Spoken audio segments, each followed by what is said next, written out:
So, what social media outlets were you on? Oh God, on the night of the, oh God, now I forget. Well, I have to do the State of the Union. All right. It's fine.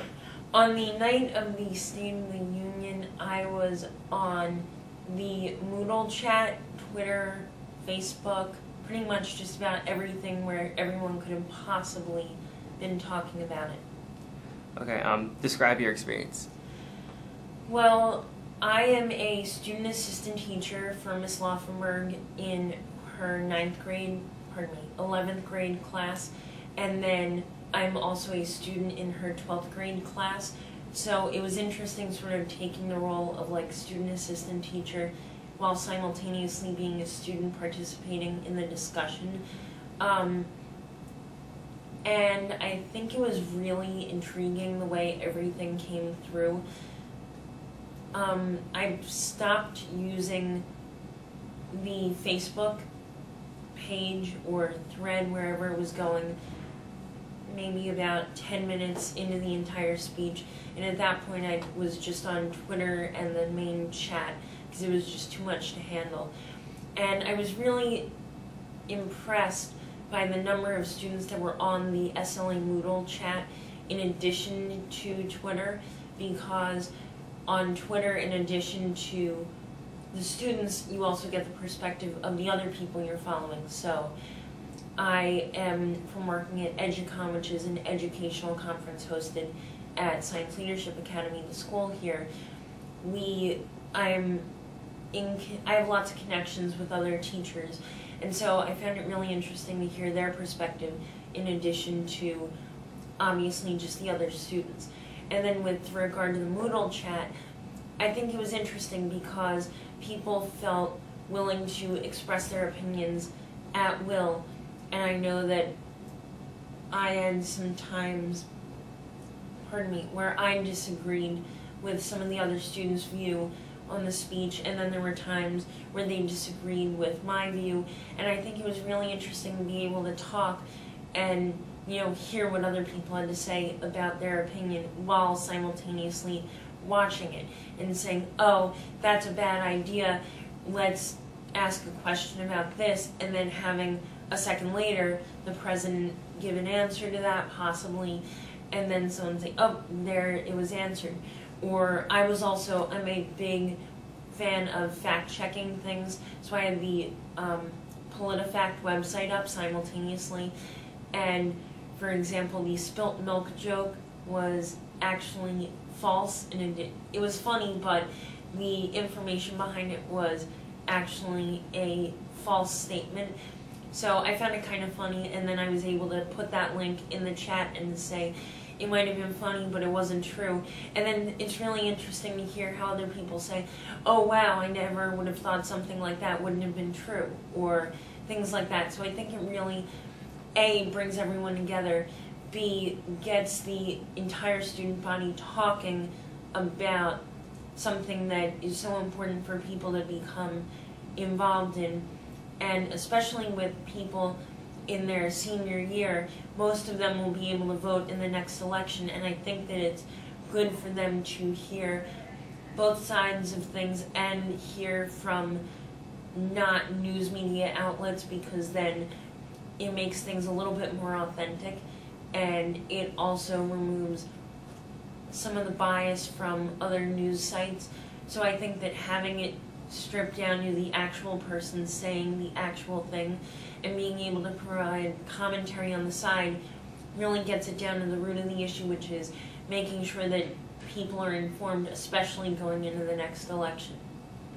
Cool. Well, you actually answered the second and third question. What were those?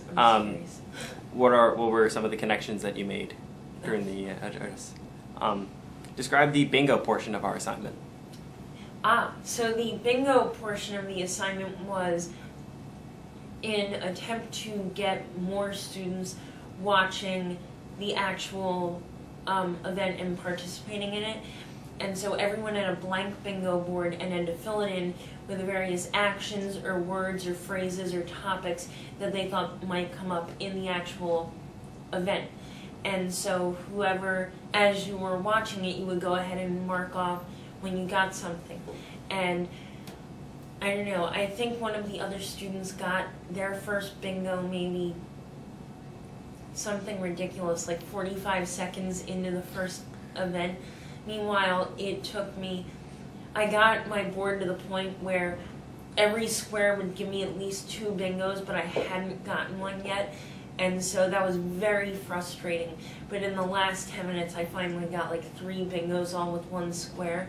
But there was also a bit of cheating, if I do say so myself, in terms of phrases becoming topics. So saying like competition would somehow evolve into talking about comparing economies to China, which, yes, but I kept those as like 2 separate things. So I think it all depended on how rigorous your review was and how structured you were in determining what should have been marked off or not. But I think it added a fun element to it. And because of the way classes at SLA are structured, classes meet 4 days a week as opposed to 5 days a week, but they're a little longer. And so the way the schedule happens to fall, both of Ms. Laufenberg's senior classes have her on Wednesday, but none of her juniors do. And as a result of that, all of the juniors technically didn't have to turn in any assignment until Thursday, whereas the seniors had to have it in by Wednesday. So for some of the juniors who could have said, I'll watch it later, I'll watch a recap, or I'll just do like a find in the transcript of it for anything on my bingo sheet, I think that having the actual bingo card and being able to engage through social media kept people not only engaged, but willing to participate live as opposed to doing it later. I know this is sort of a more personal story, but about half an hour prior to the speech, my dad decided, oh, you know what, I'm running low on gas, let's go to Wawa and get gas in the car. And so we went and we get in the car, and things were running a little late, as they almost always do, so we were kind of anticipating that, but he's like, do you want to go to Walmart? I have to go to Walmart and Home Depot. It's like, no, I have to get home, because not only do I want to watch the actual speech, I want to watch it live and see what other people are saying, because I think that having the commentary live is a lot better than having people necessarily have time to let things marinate in their brain, because then you hear their reaction, because hearing something live and getting that first reaction really says a lot more than just having a sort of scripted answer and response to it. And I think that doing it live encouraged everyone to participate in a way that kept things engaging for not only themselves, but for their other classmates and the entire audience as well. Okay. Would you recommend this exercise to classrooms across the country? Yes and no. I think that this exercise certainly made things more fun for myself and other people in our school, but honestly, I don't think it will work in all schools, and here's why.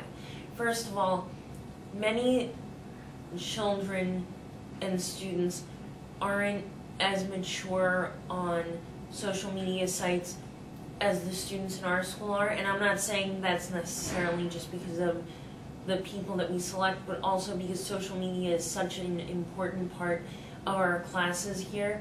And even in our technology class, we get kids trained almost on what's appropriate social media use. Like, you don't want to, obviously I haven't even thought of doing this, but you have people who in other schools would think of, they curse on Twitter, and they use Twitter as like a way to just vent to the world, like just shouting outside of a window. But students at SLA really understand that Twitter is all about communicating with others and not just shouting you a window. And I think that as a result of that, combined with the skills you learn about Facebook and then having the online course software Moodle where people know it's a closed portal. I think that having the integrated where everyone knows A, how to use the technology, B, how to use it responsibly, and C, knows the level of public versus private for each one, I think that also helps encourage students to participate in a way that's meaningful and valuable to their learning, and not just go Obama or Obama sucks. I mean, I think that really it's the process of getting these things all together where you can mature discussions about it. And so I think that it's up to the teacher to determine whether or not their students are A, versed well enough in understanding appropriate use of social media, B, understand the level of how public something is. For example, we all knew Twitter was public as long as you had a public account, which most people did, and Moodle was completely in the school, and then Facebook was like kind of in the middle where friends of friends can see it but not like total outsiders. And so I think that knowing that also helps students determine where they wanted to post things as well. And I think that it really worked out well. So as long as you know whether or not your kids are mature enough, whether or not they know how to participate meaningfully, and in addition understand any consequences that could come from it, which I'm not necessarily saying there are dire consequences, but there is something to be said for politics is an issue that many people disagree on. And you know, the fact of the matter is you have politics and you have, if things are public, it could negatively influence someone's decision of you. And it's just something that you have to have in the back of your mind when you're thinking of publishing these things. And then finally, also understanding, are the students accustomed to interacting with their teachers on Twitter, Facebook, etc.? Because I know in my local school district, there are other schools where just even merely thinking of friending a teacher on Facebook or following them on Twitter is like the equivalent of stalking, or I don't know, the stories you hear about children having affairs with their teachers, like they view it almost as it's just a precursor to negative behavior. And I think that it is not, but when you come from settings like that, it's something that certainly needs to be considered as well. Okay. Did you enjoy this exercise overall? Overall, I did. I think I would have enjoyed it a little more if I didn't have the two simultaneous roles, because I think that, you know, I have my personal views, but I don't want them to come out and necessarily influence other students in the classroom. And I think that part of that kept me a little hesitant towards posting various things, which were my personal beliefs. But then you also have things where, like, I could have played this either way. I could have been the student who says what's on my mind and what I think, or I could have been the person who's sort of moderating it and getting other students to ask questions of themselves. And I think that having to do both simultaneously made things a little bit more challenging. But overall, I would say that yes, I certainly enjoyed this assignment. Excellent. Thank you very much, Jeff. No problem. You are.